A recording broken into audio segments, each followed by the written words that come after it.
ضرورت نہیں ہے. ہم کل تک حالت مجبوری میں کبھی ملائم سنگھ کو ووٹ دیے, کبھی بہن جی کو ووٹ دیے, کبھی کانگریس کو ووٹ دیے.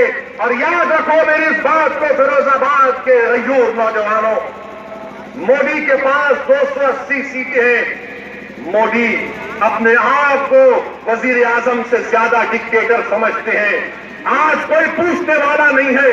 ہندوستان میں اگر غریبوں کو فائدہ ملنا چاہیے, ہندوستان میں مظلوموں کو انصاف ملنا چاہیے, تو کوئی بھی پارٹی 2/3 میجورٹی نہیں لانا چاہیے. یاد رکھو, اگر پھر سے اتر پردیش میں کوئی 200 اسمبلی کی سیٹ پر کامیاب ہو جائے گا تو تم کو, ہم کو, غریبوں کو کوئی نہیں پوچھے گا. وہ بولیں گے ہم نے الائنس کیا, ہم جیت گئے, اب 5 سال کے بعد دوبارہ تمہارے پاس آئیں گے اور کہیں گے اویسی کو روکو, اویسی ووٹ کاٹنے آیا ہے. میں تم سے کہہ رہا ہوں کہ ہرگز بی جے پی کو ووٹ مت دو, مگر اپنی پارٹی کا ساتھ دو, مظلوموں کا ساتھ دو, غریبوں کے حق کے لڑنے والوں کا ساتھ دو. آج آپ بتائیے, اگر 280 سیٹ لا کر ہندوستان کے وزیر اعظم نے ہندوستان کے غریبوں کی غربت کا مذاق اڑایا, اگر پھر سے اتر پردیش میں کوئی 200 اسمبلی کی سیٹ پر کامیاب ہو جائے گا, جس کے پاس 200 ودھائک ہوں گے, تو اتر پردیش کے غریب عوام یاد رکھو کوئی تمہاری طرف رخ کر نہیں دیکھے گا. اسی لیے اپنے امیدواروں کو, اپنی پارٹی کو کامیاب کرو. لوگ بولتے ہیں مجلس کے اگر 8-10 انشاءاللہ کامیاب ہو گئے تو کیا ہوگا.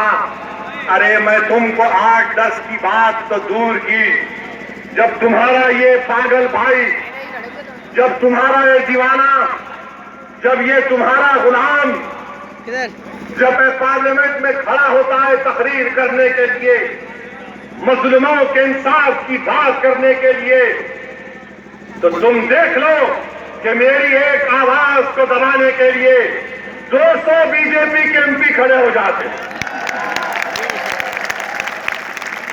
اور جب ملائم سنگھ یادو کھڑے ہوتے تو سب مزے لے کے سنتے.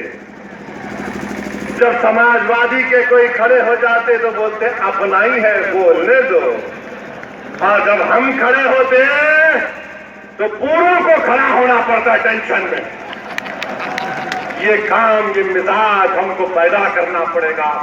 فیروز آباد کے غیور نوجوانوں, میرے عزتدار ماں اور بہنوں, میرے بزرگوں, خدا کے لیے مجلس اتحاد المسلمین کو ایک موقع دیجیے. میں آپ سے کہہ رہا ہوں کہ میں یہاں پر صرف ایک الیکشن لڑنے کے لیے نہیں آیا ہوں. انشاءاللہ تعالی جب تک میں زندہ رہوں گا اتر پردیش اور فیروز آباد آتا رہوں گا. جس دن اللہ فرمائے گا کل نفس ذائقۃ الموت, تو انشاءاللہ تعالیٰ تم یاد رکھنا میرا جسم زمین میں گل جائے گا, مگر میں نہیں رہوں گا. لوگ آتے رہیں گے, تمہارے سامنے آپ کو بیان کرتے رہیں گے. میرے بھائیوں کو اب 65 سال کا ایک لمبا عرصہ ہو چکا ہے. اب اور ناانصافی کو ہم برداشت نہیں کر سکتے. ہم مودی سے نہیں ڈریں گے, ہم سپا سے نہیں ڈریں گے, ہم بی ایس پی سے نہیں ڈریں گے. ارے ڈرنا کس بات کا ہے؟ یہ سنویدھان سب کے لیے برابر ہے. یہ سنویدھان مطالبہ کرتا ہے سب سے انصاف کرنے کے لیے. ہماری لڑائی سنویدھان کے حقوق کی لڑائی ہے. اٹھو نوجوانوں, اور بی جے پی کا یہ پیغام کہ اب رام مندر بنائیں گے. ارے کتنے رام کے نام پر تم کتنا اقتدار پر آؤ. کورٹ میں کیس چل رہا, عذاب ہو.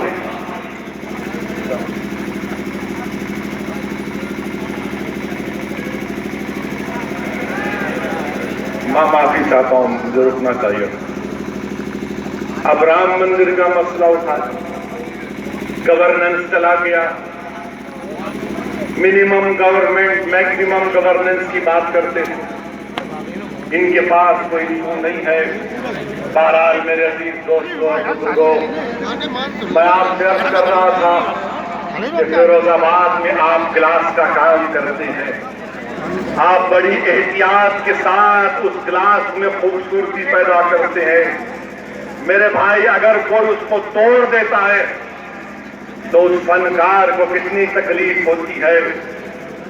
آپ جب اتنی محنت سے، اتنی جستجو سے اور آگ کے سامنے ٹھہر کر اس گلاس کو بناتے ہیں، جب وہ گلاس کی کوئی قدر نہیں کرتا تو بنانے والے کو تکلیف پہنچتی ہے۔ میرے بھائی، جس طرح تم گلاس میں خوبصورتی پیدا کرتے ہو، کبھی اپنے دل پر بھی ہاتھ رکھ کر سوچو کہ کتنے مرتبہ ہمارے دلوں کو توڑا گیا، کتنے مرتبہ ہمارے جذبات کو اقتدار کی کرسیوں پر بیٹھنے والوں نے اپنے پیروں تلے رون دیا۔ آج فیروز آباد میں آپ چوڑیاں بنا کر پہناتے ہیں نا، میرے بھائی یاد رکھو، اویسی تم سے کہہ رہا ہے کہ تم چوڑیاں بناتے ہو کسی کو پہنانے کے لیے، پہننے کے لیے نہیں۔ آج تم ان کو چوڑیاں پہنو گے اور اپنی مردانگی کا ہندوستان کے سنویدھان پر اٹوٹ یقین کا مظاہرہ کرو گے۔ تم اٹوٹ یقین کا مظاہرہ کرو۔ میری لڑائی میرے بھائی کسی مذہب کے خلاف نہیں ہے، میری لڑائی سماجی انصاف کی لڑائی ہے، میری لڑائی معاشی انصاف کی لڑائی ہے، میری لڑائی تہذیب کو بچانے کی لڑائی ہے، میری لڑائی زبان رسم و خط کا تحفظ کرنے کی لڑائی ہے، میری لڑائی آپ کی آواز سننے کی لڑائی ہے۔ میری لڑائی یہ ہے کہ ہندوستان کا سنویدھان جو سماجی معاشی انصاف کی بات کرتا ہے، اس کی تمانیت دیتا ہے۔ ہماری لڑائی یہ ہے کہ سنویدھان کے جو کانسٹیٹیوشنل گولز ہیں اس کو حاصل کیا جائے۔ آؤ فیروز آباد کے غیور نوجوانوں جو سیاسی آخاؤں کی غلامی نہیں کرتے، آؤ مجلس اتحاد المسلمین کے حق میں اپنے ووٹ کا استعمال کرو۔ 11 تاریخ کے دن صبح کے اولین ساعتوں میں اپنے گھر سے روانہ ہوئیے اور اپنی پارٹی کو کامیاب کریے، اپنی جماعت کو کامیاب کریے، اور انشاءاللہ تعالی زندگی باقی اللہ رکھے گا۔ زندگی اگر وفا کرے گی تو بار بار آپ کے درمیان میں آتا رہوں گا۔ کیا ہے بھائی؟ ہاں، یہ آپ سے آخر میں اپیل ہے کہ جب آپ اس جلسگاہ سے جائیں گے تو آرام سے جائیے، درود شریف پڑھتے ہوئے جائیے، صبر سے، امن سے جائیے، تاکہ کسی کو بھی کوئی تکلیف نہ ہو۔ پولیس کا تعاون کریے، ان کے کام میں کوآپریشن کریے، ایڈمنسٹریشن کا ساتھ دیجیے اور 11 کے دن مجلس کو ووٹ دیجیے۔ شکریہ، خدا حافظ۔